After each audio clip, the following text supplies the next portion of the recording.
Sir, গতকালকে তো আপনি আমাকে লুন্ডেকর মতবাদ বুঝাইছেন। সমস্যা কিন্তু এখনো পরিপূর্ণভাবে কাটে নাই। পরে যে মতবাদটা প্রোটন অ্যানায়ন কো ট্রান্সপোর্ট, এর মধ্যেও কিন্তু ঝামেলা কম না। স্যার, একটু দয়া করে বুঝাই দেন। কালকে যে এইভাবে বেসিক ক্লিয়ার করে বুঝাই দিছেন। শোনো মিস্টার বিন, শিক্ষকের কাজ হচ্ছে শেখানো। তুমি যেহেতু শিখতে চাচ্ছ, আমি তোমাকে অবশ্যই শেখাবো। কিন্তু তোমার প্রতি আমার রিকোয়েস্ট হচ্ছে তুমি অবশ্যই পরিপূর্ণভাবে লেকচারে মনোযোগী থাকবে। ঠিক আছে, চলো আজকে আমরা আলোচনা করি প্রোটন অ্যানায়ন কো ট্রান্সপোর্ট।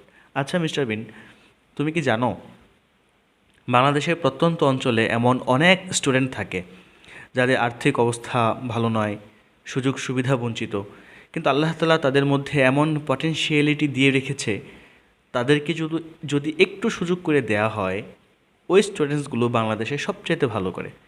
আমি আমার অভিজ্ঞতা থেকে দেখেছি, ঢাকা ইউনিভার্সিটি, মেডিকেলে, বুয়েটে একটা বড় পার্সেন্টেজ স্টুডেন্টস আসে একদম গ্রাম থেকে, একদম প্রান্তিক লেভেল থেকে। আমরা আজকে আমাদের এই লেকচারটি ডেডিকেটেড করছি ওই সকল স্টুডেন্টসদেরকে যারা অদম্য ইচ্ছা নিয়ে কাজ করে যাচ্ছে, যারা আর্থিক অসচ্ছলতা সত্ত্বেও হতাশায় ভোগে না, যারা দৃঢ়পদ এবং যারা স্বপ্নকে বাস্তবায়ন করার জন্য দিনরাত পরিশ্রম করে যাচ্ছে। আজকে লেকচারটি তাদেরকে ডেডিকেটেড করা হচ্ছে। ওকে, লেটস স্টার্ট দ্য লেকচার। আচ্ছা মিস্টার বিন, গতকালকে তো আমি তোমাকে পড়িয়েছিলাম সক্রিয় লবণ পরিশোষণ, তার মধ্যে আইনবাহক ধারণা, লুন্ড্রেগর মতবাদ। তুমি নিশ্চয়ই সেগুলো মনে আছে তোমার। তো আজকের লেকচারটা তুমি করার আগে আমি আশা রাখবো যে গতকালকে লেকচারটা তুমি খুব মনোযোগ দিয়েই করেছো।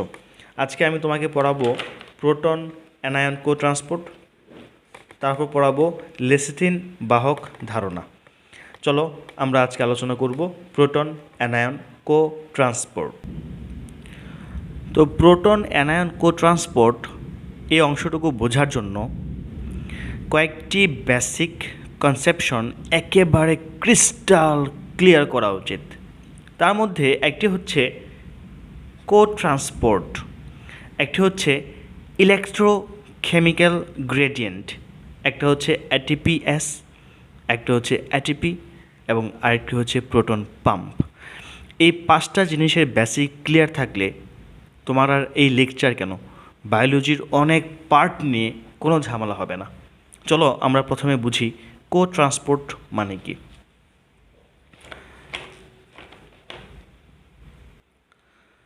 তুমি ইতিমধ্যে জানো ট্রান্সপোর্ট এই শব্দের মানে হচ্ছে পরিবহন করা, পরিবহন করা বা যাওয়া। তোমাকে এখন যে শব্দটা জানতে হবে সেটা হচ্ছে কো। কো শব্দের মানে হচ্ছে একই দিকে। কো শব্দের মানে হচ্ছে একই দিকে, একই দিকে। সুতরাং কো ট্রান্সপোর্ট মানে হচ্ছে একই দিকে পরিবহন করা। চলো ব্যাপারটা আমরা একটু বুঝি, একটু কনসেপশনটা ক্লিয়ার করে নিই। একই দিকে পরিবহন করা মানেটা কি? মানে হচ্ছে ধরো এটা হচ্ছে একটা পর্দা, এই পর্দার এই দিক থেকে একটা এইচ প্লাস আয়ন যাচ্ছে। যদি এই এইচ প্লাস আয়নের পাশাপাশি সাথে সাথে একই দিকে একটা অ্যানায়ন যায়, যেমন ক্লোরাইড একটা অ্যানায়ন, দুটো একই দিকে যাচ্ছে, একই দিকে পরিবাহিত হচ্ছে, অর্থাৎ একই দিকে ট্রান্সপোর্ট হচ্ছে। যেহেতু একই দিকে ট্রান্সপোর্ট হচ্ছে সেহেতু তাদেরকে বলবো আমরা কো ট্রান্সপোর্ট। আমরা দেখো এখানটাতে এই যে এইচ প্লাসকে আমরা কী নামে ডাকি মিস্টার বিন? এইচ প্লাসকে আমরা ডাকি প্রোটন নামে। এবং এই যে ক্লোরিন, এটা হচ্ছে একটা অ্যানায়ন। তাহলে এখানে প্রোটন এবং অ্যানায়ন একই দিকে ট্রান্সপোর্ট হচ্ছে, একই দিকে যাচ্ছে, সেহেতু আমরা এই ধরনের পরিবহনকে বলতে পারি প্রোটন অ্যানায়ন কো ট্রান্সপোর্ট, এ ধরনের পরিবহনকে বলতে পারি। আর এটাই হচ্ছে proton anion co transport. Proton এবং অ্যানায়ন যদি একই দিকে যায় তাহলে আমাদের এই কো ট্রান্সপোর্ট নিয়ে বেসিক কনসেপশন ক্লিয়ার হয়ে গেল। এখন আমাদের জানতে হবে ইলেকট্রোকেমিক্যাল গ্রেডিয়েন্ট। ওকে, গ্রেডিয়েন্ট শব্দের মানে কি জানো? গ্রেডিয়েন্ট শব্দের মানে হচ্ছে পার্থক্য। গ্রেডিয়েন্ট শব্দের মানে হচ্ছে পার্থক্য। চলো এটা আমরা বেসিকটা ক্লিয়ার করে ফেলি। বেসিকটা কি? ধরো এটা হচ্ছে একটা পর্দা। এই পর্দার এক পাশে আছে একটা প্লাস আয়ন, একটা প্লাস আয়ন, একটা প্লাস আয়ন, আর অপর পাশে আছে শুধুমাত্র একটা প্লাস আয়ন। তাহলে এই পর্দার দুই পাশে, এইখানে এবং এইখানে, electrical charge CHARGE, yes, electrical charge, এই পর্দার দুপাশে ইলেকট্রিক্যাল চার্জের পার্থক্য আছে। পার্থক্য শব্দের মানে হচ্ছে গ্রেডিয়েন্ট। সুতরাং এই পাশে এই দুটার মধ্যে যে গ্রেডিয়েন্টটা আছে, যে পার্থক্যটা আছে, এই গ্রেডিয়েন্টের নাম হচ্ছে ইলেকট্রিক্যাল গ্রেডিয়েন্ট।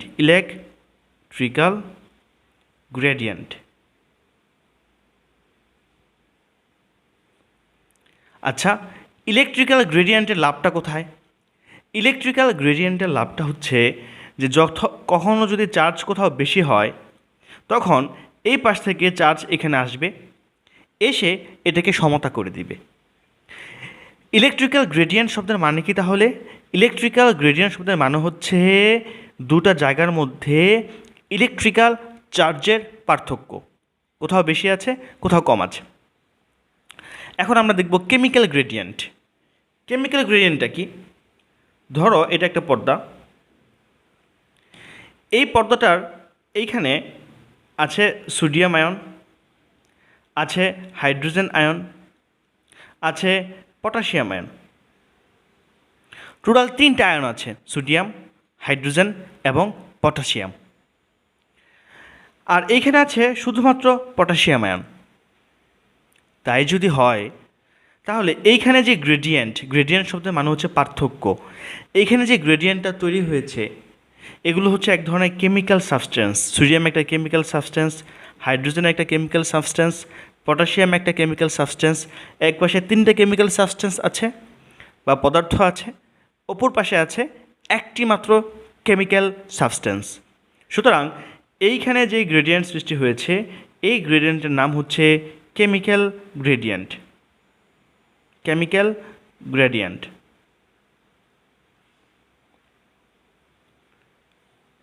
এবং খেয়াল করো এখানে এইটা বোঝা খুবই গুরুত্বপূর্ণ, খুবই চমৎকার একটা কনসেপশন আছে ঠিক এই জায়গাটাতে, খুবই চমৎকার একটা কনসেপশন আছে।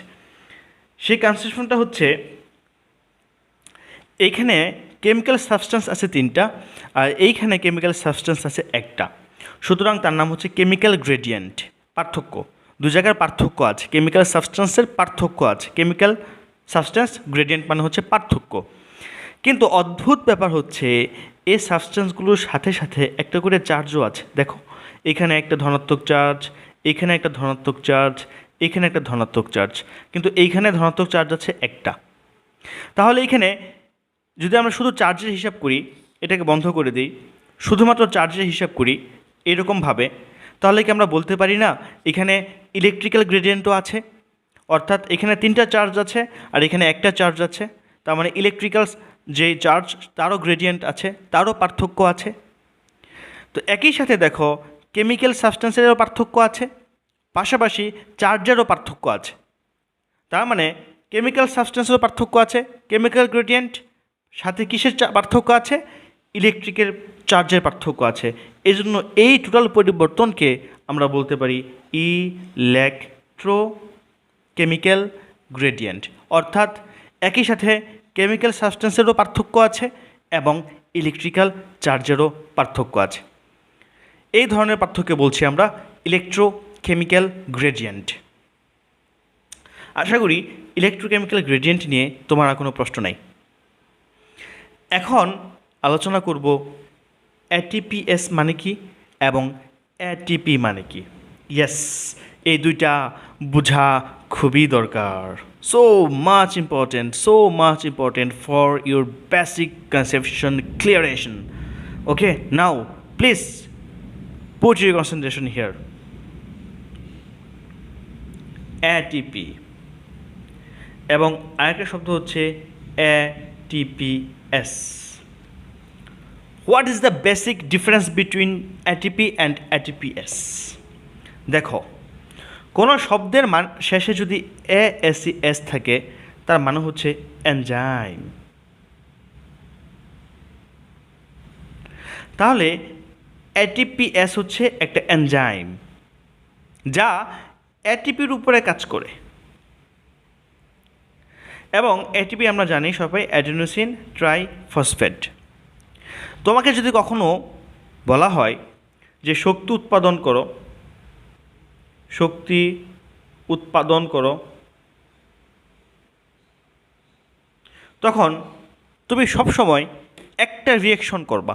সেই রিয়েকশনটা হচ্ছে যে একটা এটিপি, তার মধ্যে 3টা ফসফেট আছে। যখন তুমি এই একটা এটিপি থেকে একটা ফসফেটকে আলাদা করে ফেলতে পারবা, যখন আলাদা করে ফেললা, তখন সবসময় যখন একটা ফসফেট আলাদা হয়ে যাবে এখানে তৈরি হয়ে যাবে এডিপি, অ্যাডিনোসিন ডাইফসফেট। এবং এই যে এটিপি থেকে যখন ফসফেটটা আলাদা করবা তখন এখান থেকে শক্তি নির্গমন হয়।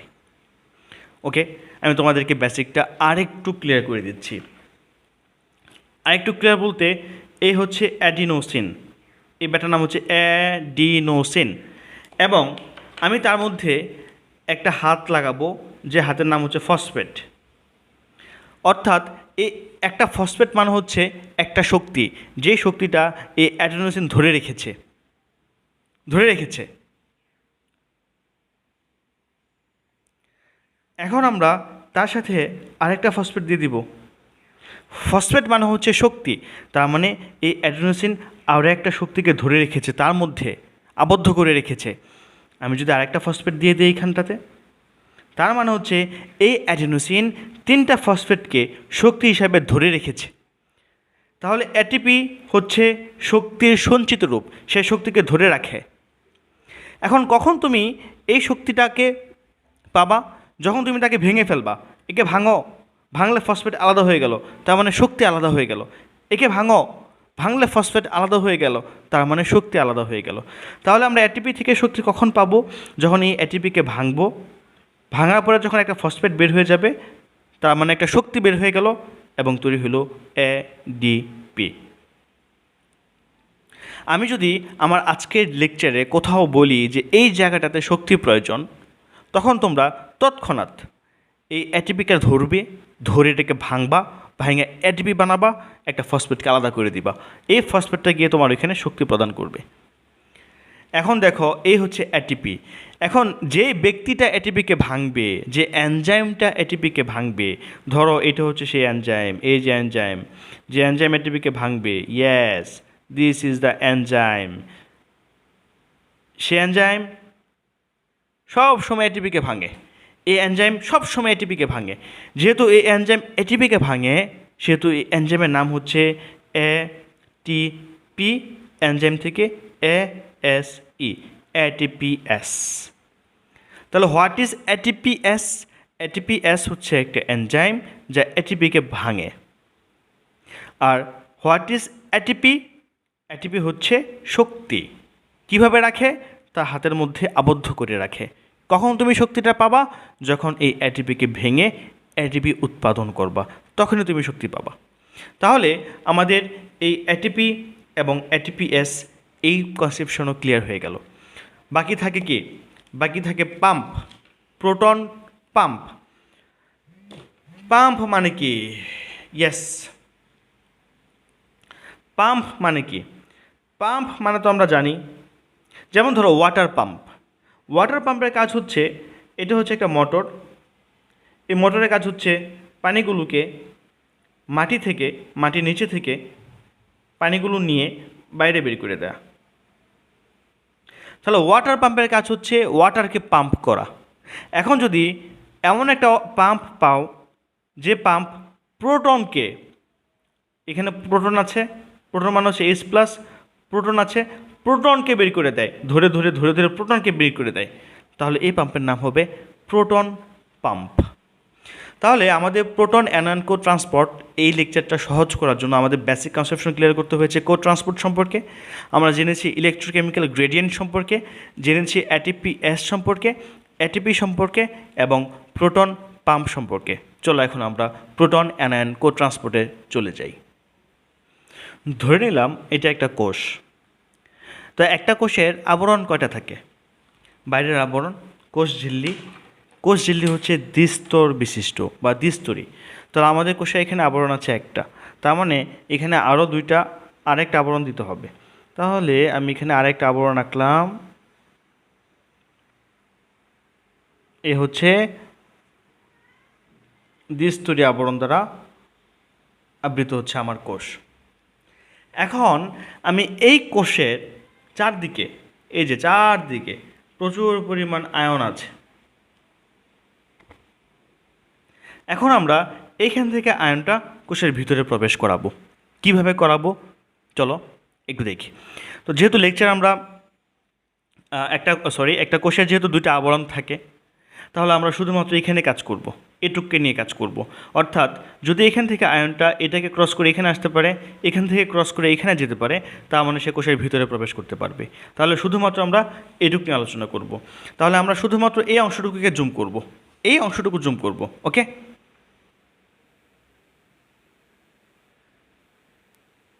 তাহলে আমরা আমাদের কাঙ্ক্ষিত অংশটুকুকে জুম করলাম। যখন জুম করলাম শুধুমাত্র দুটো লাইন দেখা যাচ্ছে। এখন দেখো তোমার বইয়ের চিত্রের সাথে চিত্রটা মিলে গেছে। তাহলে এই অংশটা হচ্ছে কোষের ভিতরের অংশ এবং এই অংশটা হচ্ছে কোষের বাইরের অংশ। তোমাদের ইতিমধ্যে আমি প্রোটন পাম্প পড়িয়েছি। তো কোষের ভিতরে, এই যে ভিতরের দিকে এইখানে একটা পাম্প থাকে, এই যে পাম্প, যে পাম্পের নাম হচ্ছে প্রোটন পাম্প। তো এই পাম্পের নাম হচ্ছে প্রোটন পাম্প। এই পাম্পের কাজ হচ্ছে ভিতর থেকে বা বাইরে থেকে, বিশেষ করে ভিতর থেকে যদি সে কোনো প্রোটন পায়, ভিতরের মধ্যে প্রোটন আছে, H+ মানে হচ্ছে প্রোটন, এই প্রোটনগুলোকে পাম্প করে বাইরে পাঠিয়ে দিবে। আচ্ছা, যদি তাই হয়, একটা পাম্প চলতে শক্তির প্রয়োজন, তাই না? একটা পাম্প চলবে, শক্তির প্রয়োজন আছে। তাহলে এখন আমাকে আমাদের প্রিভিয়াস বেসিককে অ্যাপ্লাই করে বলো তো, যে এই যে শক্তিটা প্রয়োজন, এই শক্তিটা এই পাম্পকে চলার জন্য কে দিবে? কে দেয়? কোষের মধ্যে শক্তি কে দেয়? আমরা ইতিমধ্যে জেনেছি ATP দেয়। কিভাবে দেয়? একটা ATP, সেই ATPটা ভেঙে তৈরি হয়ে যায় ADP, এবং এই ATP ভেঙে যে ATP তৈরি হয়, যে ফসফেটটা বের হয়, এই ফসফেটটা শক্তি থেকে বের হয়। বাট এখানে একটা মজার ব্যাপার হচ্ছে, এই ATPতে ভাঙবে যে এনজাইম, সেই এনজাইমটার নাম হচ্ছে ATPase এনজাইম। আমরা ইতিমধ্যেই জেনেছি। তাহলে আমরা কিন্তু লাইনটা এইভাবে বলতে পারি যে কোষঝিল্লির ভিতরের তলের দিকে ATPase এনজাইম থাকে। এই ATPase এনজাইম ATPকে ভেঙে ADP তৈরি করে, যার ফলে শক্তি উৎপাদন হয়। যে শক্তি উৎপাদন হয় এবং এই শক্তি ব্যবহার করে এই যে পাম্প, প্রোটন পাম্প, সে প্রোটনকে পাম্প করে কোষের বাইরে বের করে দেয়। দেখো, যখন প্রোটনকে পাম্প করে বাইরে বের করে দিল, তো বাইরেতে আগে থেকে তো বিভিন্ন রকম আয়ন ছিল, আগে থেকে বিভিন্ন রকম আয়ন ছিল, কিন্তু বাইরের যে আয়ন ছিল এবং ভিতরে যে আয়ন ছিল, সেই আয়নগুলো ছিল সমান সমান, এক সমপরিমাণ ছিল। যখন ভিতর থেকে একটা পাম্প বের করে দিল, এখন এই ভিতরে আয়নের সংখ্যা কমে গেল এবং বাইরে আয়নের সংখ্যা বেড়ে গেল। তো ভিতরে আয়নের সংখ্যা কমে গেল, বাইরে আয়নের সংখ্যা বেড়ে গেল। ভিতরে চার্জের পরিমাণ কমে গেল, বাইরে চার্জের পরিমাণ বেড়ে গেল। যদি তাই হয় তাহলে এই যে পার্থক্য হয়েছে, এই পার্থক্যের নাম কি হবে? ইয়েস, আমরা ইতিমধ্যেই পড়েছি খুব সুন্দর করে যে এই পার্থক্যের নাম হচ্ছে ইলেকট্রোকেমিক্যাল গ্রেডিয়েন্ট। আমরা এই যে এখানে পড়েছি ইলেকট্রোকেমিক্যাল গ্রেডিয়েন্ট, খুব সুন্দর করে পড়েছি, তাই না? আচ্ছা, তাহলে এই পার্থক্যের নাম হচ্ছে ইলেকট্রোকেমিক্যাল গ্রেডিয়েন্ট। যখন এইখানটাতে ইলেকট্রোকেমিক্যাল গ্রেডিয়েন্টের সৃষ্টি হয় তখন আমাদের ঠিক এখান থেকে এইখানে একটা প্রোটিন থাকে, এই যে প্রোটিন, এই প্রোটিনটার কাজ হচ্ছে যখন ইলেকট্রোকেমিক্যাল গ্রেডিয়েন্ট সৃষ্টি হবে ঠিক তখন যে কয়টা আয়ন বাইরে বের হয়ে গিয়েছে ঠিক সে কয়টা আয়নকে ভিতরে ঢুকায় ফেলবে। যখন সে ভিতরে ঢুকাবে তখন যাতে দুই পাশের আয়নের সমতা হয়ে যায়। তাহলে এই যে প্রোটিনটা দেখো, এই প্রোটিনটা বহন করছে কাকে? আয়নকে। এই জন্য এই প্রোটিনের নাম হচ্ছে আয়ন বাহক প্রোটিন। আয়ন বাহক প্রোটিন। এই যে আয়ন বাহক প্রোটিন কখন কাজ করবে? যখন আমাদের প্রোটন পাম্প এটিপি থেকে শক্তি গ্রহণ করে একটা প্রোটনকে বাইরে বের করে দিবে, তখন কোষের ভিতর এবং বাইরের মধ্যে ইলেকট্রোকেমিক্যাল গ্রেডিয়েন্টের সৃষ্টি হয়। প্রোটনের মধ্যে একটা প্লাস আয়ন আছে, তখন সে বাইরে থেকে একটা প্লাস আয়নযুক্ত পদার্থকে কোষের ভিতরে প্রবেশ করায় দিবে, যেমন পটাশিয়াম। পটাশিয়ামের মধ্যে একটা প্লাস আছে, তখন সে ধরে ঠাস করে ভিতরে প্রবেশ করিয়ে দেয়। মজার ব্যাপার এখানে হচ্ছে যখন সে পটাশিয়ামকে ভিতরে প্রবেশ করায়, এই যে হাইড্রোজেন, এই হাইড্রোজেন হচ্ছে খুবই নটি, সো মাচ নটি, খুবই দুষ্ট। যখন সে পটাশিয়াম ভিতরে প্রবেশ করায়, এই হাইড্রোজেনটা বাইরে থেকে ভিতরে যাওয়ার চেষ্টা করে। আচ্ছা দেখো তো, যদি এই হাইড্রোজেনটা বাইরে থেকে ভিতরে যাওয়ার চেষ্টা করে চলে আসে, তখন কি ঝামেলা হবে? প্রথম যে ঝামেলাটা হবে যে এখান থেকে পটাশিয়াম ভিতরে যাওয়ার কারণে আমাদের যে পার্থক্য সৃষ্টি হয়েছিল সে পার্থক্য কিন্তু সমান সমান হয়ে গিয়েছে। এখান থেকে একটা ধনাত্মক আয়ন বাইরে চলে গেছে, এখান থেকে একটা ধনাত্মক আয়ন ভিতরে চলে আসছে, পার্থক্য সমান সমান। কিন্তু যখনই এই হাইড্রোজেন বাইরে থেকে ভিতরে প্রবেশ করার চেষ্টা করবে, তখন ভিতরে এখন আয়নের ঘনত্ব বেড়ে যাবে, বাইরে আয়নের ঘনত্ব কমে যাবে। তখন ভিতর থেকে বাইরে আমাদের আয়ন ট্রান্সফার করার প্রয়োজন পড়বে, এটা একটা ঝামেলা। এই জন্য সৃষ্টিকর্তা এখানে একটা সিস্টেম রেখে দিয়েছে। সেটা কি? বাজান হাইড্রোজেন, তুমি যে যাবা ভিতরে, যাওয়ার সময় তুমি একটা অ্যানায়নকে তোমার সাথে নিয়ে যাও, অ্যানায়ন, যেমন ক্লোরিন। যখন সে অ্যানায়নকে নিয়ে যাবে সাথে করে, তো দেখো একটা ধনাত্মক ঢুকছে, একটা ঋণাত্মক হয়ে গিয়েছে, দুটো মিলে নিউট্রাল হয়ে গেল, জিরো। অর্থাৎ এখন আর চার্জ নাই, একটা ধনাত্মক একটা ঋণাত্মক যখন একসাথে প্রবেশ করলো তখন আর ভিতরে কিন্তু চার্জ বাড়ার সুযোগটা হয়নি বা চার্জ বাড়েনি। দেখো এখানে কি প্রবেশ করলো? একটা প্রোটন। এই প্রোটন প্রবেশ করার সাথে সাথে তার সাথে আরেকটা অ্যানায়ন প্রবেশ করলো, অ্যানায়ন নট ক্যাটায়ন, একটা অ্যানায়ন প্রবেশ করলো। যেহেতু একই দিকে প্রবেশ করলো সেহেতু এই ট্রান্সপোর্টটার নাম কি হবে? কে বলতে পারবে বেসিক ক্লিয়ার করে? হ্যাঁ, প্রোটন অ্যানায়ন। যেহেতু একই দিকে তার নাম হচ্ছে প্রোটন অ্যানায়ন কো ট্রান্সপোর্ট। তার নাম হচ্ছে প্রোটন অ্যানায়ন কো ট্রান্সপোর্ট। এই যে আমরা এখানে পড়েছিলাম কো ট্রান্সপোর্ট সম্পর্কে, ঠিক এই যে আমাদের বেসিকের জায়গাটা কো ট্রান্সপোর্ট। এই হচ্ছে আমাদের লেকচার। এখন পরীক্ষা চলে আসলো, চলো এখন আমরা বইটা দাগানোর প্রয়োজন নাই, এটুকু বইয়ের মধ্যে লেখা আছে, তোমরা বইয়ের মধ্যে থেকে শুধুমাত্র এটুকু পড়লেই এনাফ হবে, তার বাইরে আর কিছু জানার প্রয়োজন নাই। চলো আমরা দেখি কিভাবে প্রশ্ন হতে পারে, কী কী প্রশ্ন হয় বা কিভাবে প্রশ্ন হওয়ার ধরনগুলো কী। আজকের লেকচার থেকে মেডিকেল ভর্তি পরীক্ষায় কী প্রশ্ন হতে পারে? মেডিকেল ভর্তি পরীক্ষায় একটা প্রশ্ন হতে পারে যে ইলেকট্রোকেমিক্যাল গ্রেডিয়েন্টের উপর ভিত্তি করে কোন মতবাদটি প্রতিষ্ঠিত? সেটা হচ্ছে প্রোটন অ্যানায়ন কো ট্রান্সপোর্ট। আরেকটি প্রশ্ন হতে পারে প্রোটন, হ্যাঁ এই প্রশ্নের উত্তরগুলো তোমরা কিভাবে দিবা? যখন আমি কোশ্চেনটা করে ফেলবো তোমরা ভিডিওটা পজ করে ফেলবা, পজ করার পর নিজে সে উত্তরটা ভাবার চেষ্টা করবা। নিজে উত্তর ভাবার পরে দেখবা আমি যে উত্তরটা বলছি তার সাথে মিলে কিনা। যদি ঠিক এইভাবে কাজ করতে পারো তাহলে মেডিকেল ভর্তি পরীক্ষা, ভার্সিটি ভর্তি পরীক্ষা, বোর্ড পরীক্ষা সব কিছু প্রিপারেশন একদম কমপ্লিট হয়ে যাবে। তো ইলেকট্রোকেমিক্যাল গ্রেডিয়েন্ট কোন মতবাদের উপর ভিত্তি করে প্রতিষ্ঠিত? Pause the video and give the answer. Answer হচ্ছে proton anion co transport. Proton pump কি পাম্প করে? Answer proton. কো ট্রান্সপোর্টে আয়নসমূহ একই দিকে ধাবিত হয় নাকি ভিন্ন দিকে ধাবিত হয়? অ্যান্সার হচ্ছে একই দিকে ধাবিত হয়। তারপর আরেকটা প্রশ্ন আসতে পারে, এটিপিকে ভাঙে কোন এনজাইম? তার নাম কি? ATPase। Okay, that's the lecture. এ হচ্ছে প্রোটন অ্যানায়ন কো ট্রান্সপোর্ট। এবং আমাদের আরেকটি লেকচার আছে এখানে, এটা হচ্ছে লেসিথিন বাহক ধারণা। আমি এখান থেকে 1 মিনিটে বলে দিব, এখান থেকে আর তেমন কিছু পড়ার প্রয়োজন নেই। লেসিথিন বাহক ধারণা, যেহেতু আমাদের 2-4-5 মিনিটের মধ্যে লেসিথিন বাহক ধারণাটা শেষ হয়ে যাবে, সেহেতু এর জন্য আমি আলাদা লেকচারটা তৈরি করলাম না। এই লেসিথিন বাহক ধারণা হচ্ছে, লেসিথিন হচ্ছে এক ধরনের ফসফোলিপিড।